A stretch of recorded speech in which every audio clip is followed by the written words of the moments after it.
we've just left Leonard River Crossing on our way to Derby, 120 k's to go. And it feels really odd being on asphalt all the time. And going faster. Speed of over 80 kilometres an hour. Yeah. And not going thump, thump, thump, look out for the dip. In all seriousness, the Gibb River Road wasn't as bad as what we were expecting.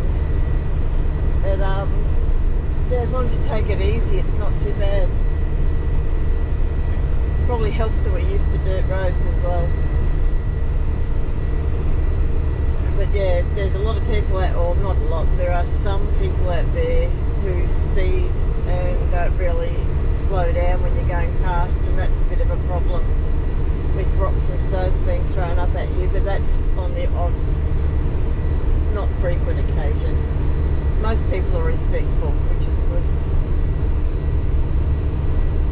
Alright, see you in Derby.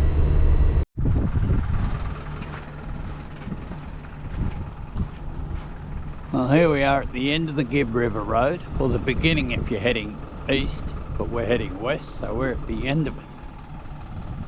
And yeah, it's pretty dirty. We're not going to be able to wash it until we get to Broome, I think. There's no wash points anywhere in Derby that I've seen in the maps. But this is us here.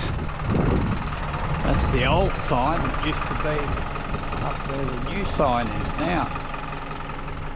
So it used to be up there. Warning, road conditions. The Gibb River Road is subject to flooding and can become impassable for an indefinite period. Motorists are advised to check the road conditions at Main Road Office Derby or phone whatever. It is advisable to use a four-wheel drive vehicle on the Gibb River to Wyndham section. Towing caravans beyond Gibb River is not recommended. Reduce speed to suit road conditions and drive safely. Yeah, towing caravans beyond Gibb River is not recommended. Yeah, alright. The gorges. Minjana Gorge, Tunnel Creek, Leonard Gorge, Bell Gorge, Galvin's Gorge, Manning Gorge, Barnack Gorge, Geeky Gorge. Next fuel 300 kilometres. Camp only at designated campsites. Take all your rubbish, I think that's meant to be ALL, your rubbish with you. Keep your pets under control. Enjoy your visit. There. Anyhow, just out of Derby, and we'll head in, and we've booked into a caravan park for 2 days to try and clean the inside of the van at least, and do some running repairs. This is Ralphie helping us with our washing. He lies on the quilt, you throw everything on him and he doesn't move. He's just quite happy to be in the middle of everything. Well and truly. Hey Ralphie. He's a good boy. Oh, what's Oh, we have moved. Someone say my name. You're helping, are you? You're helping Ralphie. That's going to have to get... Well, this is Derby Wharf, and the tide's fairly well out. Just go for a walk out, have a look around. Ralph. No pulling. No. Circular wharf, they actually drive right around one way. Stop.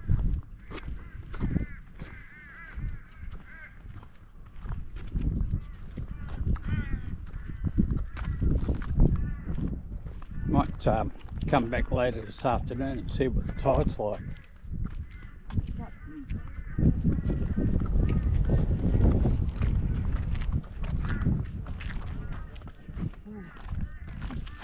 Shire of Derby, West Kimberley.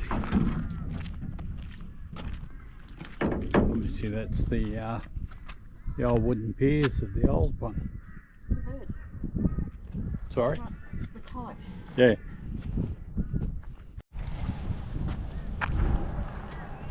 Is it? And we come down to Derby Jetty again, Fresh hour. and tide's a lot higher than what it was last time. That's good. Well, mate, no. These pools really smell something.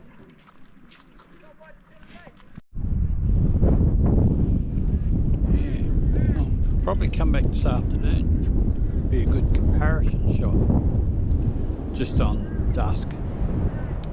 Should be tide should be in by then, so I'll get a good comparison. There's a lot of mud out there. A lot of mud and sand. Stop. Huge difference in the water level.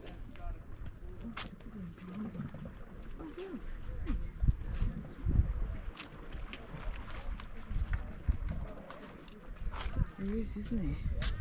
To where it was. Where? All the chains you see, Oh, right. anchor chains, Ah, all rusted away. joined up together. Yeah. Wait. Wait. Wow. So we won't get it moved together.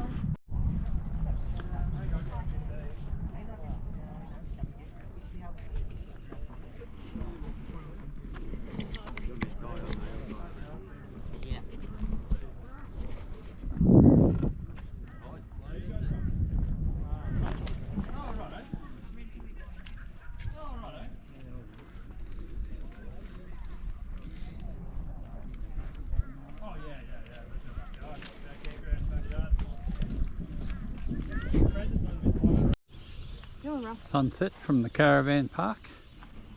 Everybody else out with their phones, taking pictures.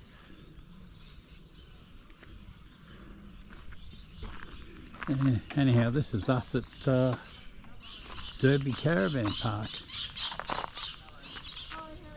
Out the back box.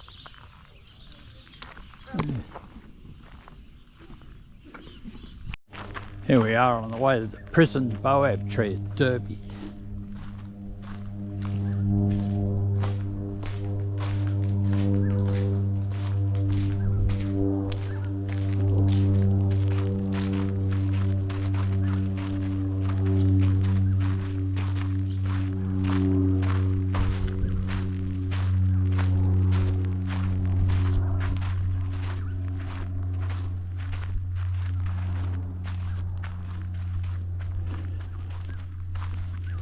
It's only about 800 metres off the main highway. It's not very far to come and have a look. Wow. Yeah, it's huge.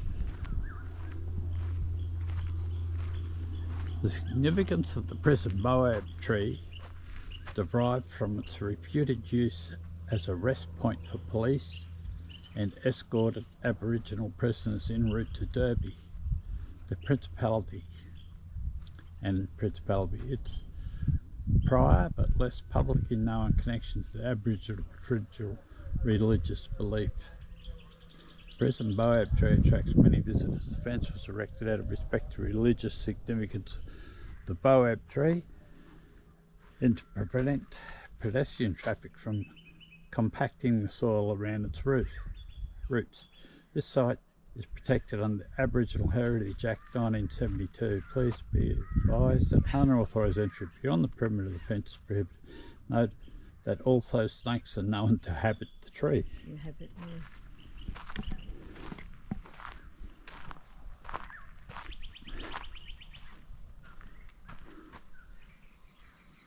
Wow. Not much of an opening, is it? So just the one opening? One, I think, yeah.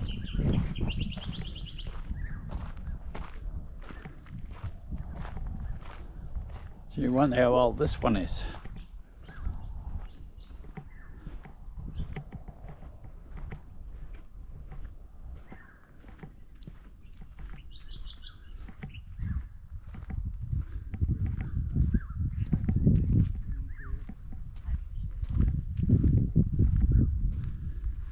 appears to be just the one opening.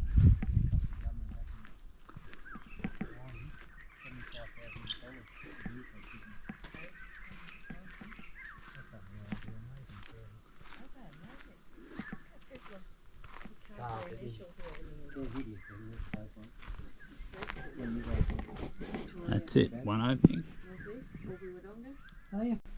Hi there. Well, we've just finished the Gibb River Road, and I've written down some comments and just a bit of our appreciation of it. We started off, we went down to the Pentecost, and we spent 2 nights there. We aired down for the Gibb, put the truck tyres down from 100 to 50 and the caravan from 60 to 30.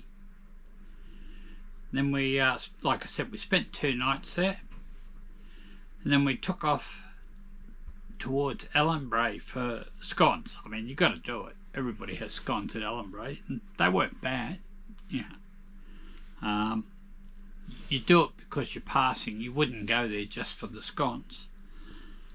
And then we went on from there, and we were going to stop somewhere else, and I forgot, Gibb River, but the roadwork team had taken over that area, had all their equipment and accommodation set up, so we pushed on through to Gibb River Crossing. That was a beautiful spot. Now, the road between the Pentecost and Gibb River Crossing was probably the worst of the Gibb that we found. I know it was the first bit we travelled on, but it was pretty rough, that section. We travelled probably 60 kilometres an hour to get up on top of the gravel, and the trouble is, when you get to a crossing and that, you have to slow down. As soon as you slow down, it's a bit of a challenge to get up to speed again, to ride on top of the corrugations. But yeah, anyhow, we proceeded on, and we spent 4 nights at the Gibb River Crossing. Beautiful spot, and the crossing varies in depth, so you can swim at certain points, which is probably 6 to 8 feet deep, and other points it's only about 1 foot deep. So yeah, it's sandy, and it's great for kids, for families, that sort of thing, and it fits a lot of caravans in. Like I said, at one stage I flew the drone and we counted 52 that we could count that the trees weren't covering. And after that we went on to the Han River crossing. That was another beautiful little camp. We spent 2 nights there, and that's when the shitbox rally passed through. We wanted to be somewhere not driving on the road that day. It was 250 cars, so going the opposite way to we were. So we camped there, and look, great camp, shallow, so you only dip in there and cool off. And if you watch the previous videos, you'll know what I mean by people that camp right on the river and sort of denied everybody else access. 2 schools of thought. Yeah. And then after that we went to the Manning Gorge campground. And that was probably the worst of the whole trip, was to camp there.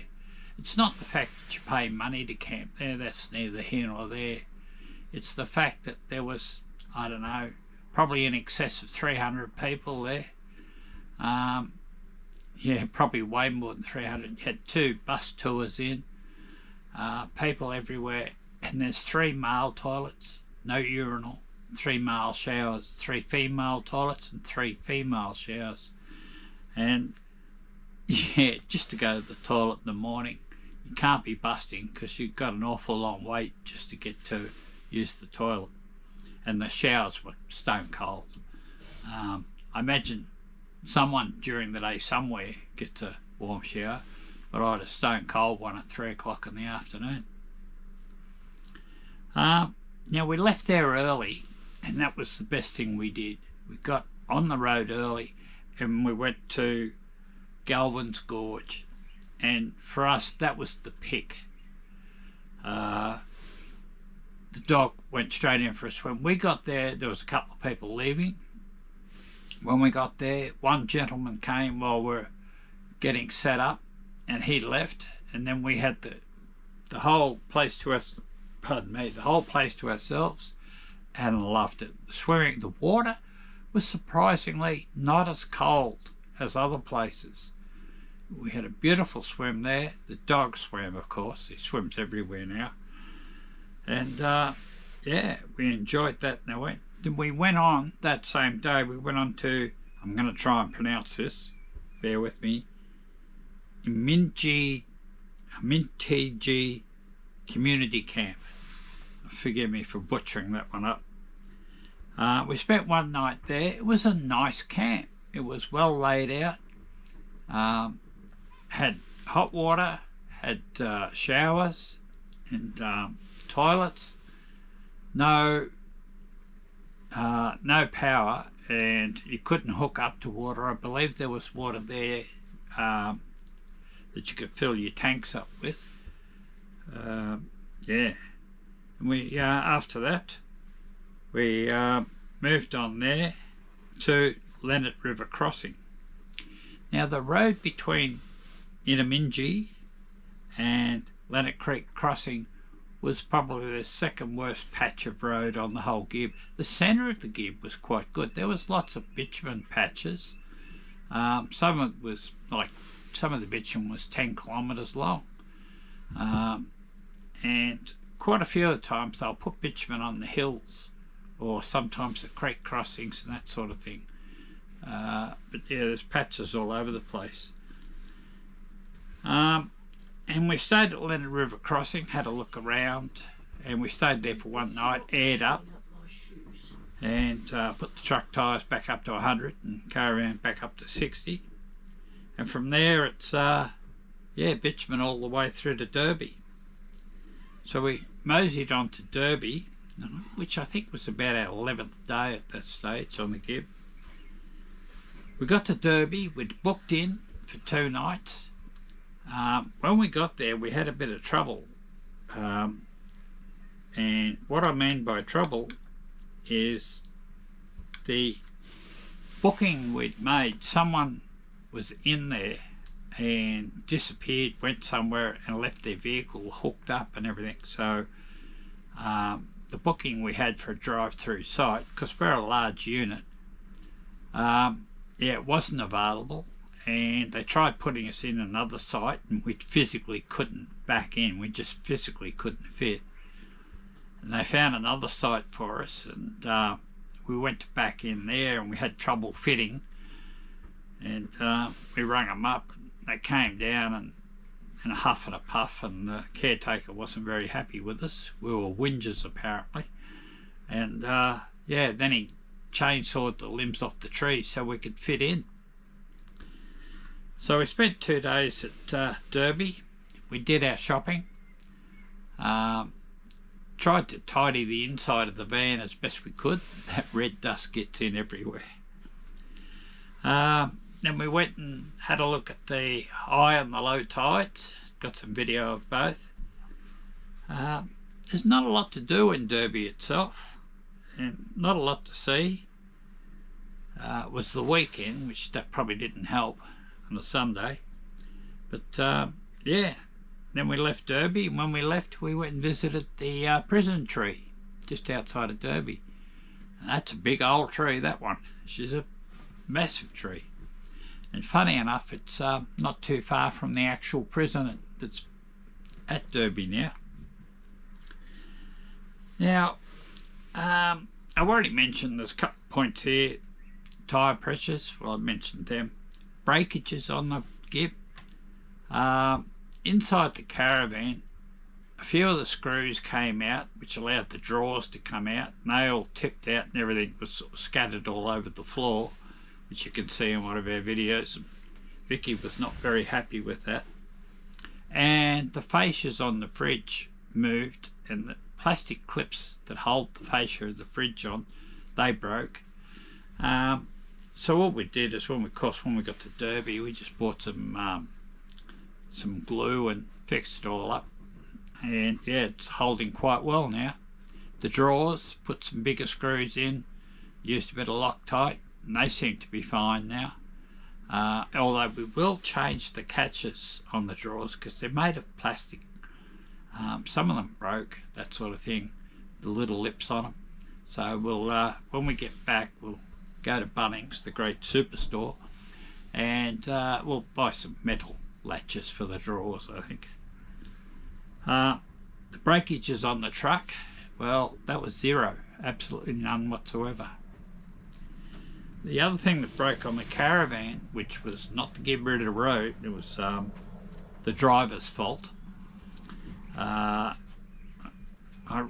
was getting bogged, and so I gunned it and got around a little tree, and that little tree just snapped off the end of the grey water outlet, which I'll fix hopefully day after tomorrow when we get to down the road a bit.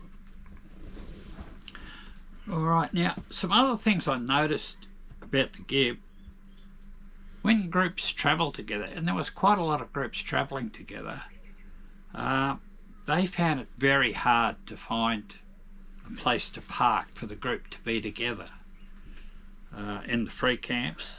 And I don't know about the actual camps because we only camped in one paid campground, and we vowed we'd not do that again because that was dreadful. And yeah, some of the drivers on the Gibb, not too many, but some of them are real frickin' idiots, just brainless, that's all you could say. But fortunately there wasn't many of them, and most of the people, yeah, good, courteous, that sort of thing. There are some drivers that either didn't have CB radios or they just didn't use them, and it makes it a little bit dangerous when you're overtaking with all the dust. Next minute some bloke flies past you and no warning, comes out of the dust that you bloomed behind you, screams past, throws rocks everywhere and creates a lot of dust himself, and you end up pulling up till the dust settles. Yeah, that happened to another caravan person just before we got on the Gibb, and they pulled up, and then some blokes come roaring up behind them and smashed into it and rode his car off and their caravan off. Some people just travel really fast, and I just don't understand it. Yeah. Yeah, one of our problems on the Gibb is our size. We're a small truck and a big caravan, and that prevents us from parking at a lot of places, whereas if you're in a ute with a rooftop tent or something else like that, you can go pretty much anywhere. But with our size, yeah, we found it hard at times to find a reasonable level ground. The place is very busy, and we're part of the problem, not part of the solution. Yeah, there's just a lot of people on the Gibb at the moment, a phenomenal amount. I don't want it's going to be like this week when school holidays have now started in Western Australia. So she's very crowded. And sometimes camping adequacy goes out the window with some people. Some people will park and then you've got to try and back out the next morning. They block you in and they just, yeah. But most people are polite and courteous. And overall, we enjoyed our stay on the Gibb. Would I do it again? Probably not in this rig. Like I said, our size was a problem. We had a dog with us, so that also limited some of the gorges we could go to. Yeah, but would I not have the dog? Nah, I'd take him. Pain in the arse he is, I'll have him. Yeah, my wife's just giving me a foul look from the other side of the caravan. Anyhow, that's just some of the things we noticed about the Gibb. all in all, we enjoyed it. I'm glad we did it. Anyhow, that's all for now, and we'll catch us later. Ciao.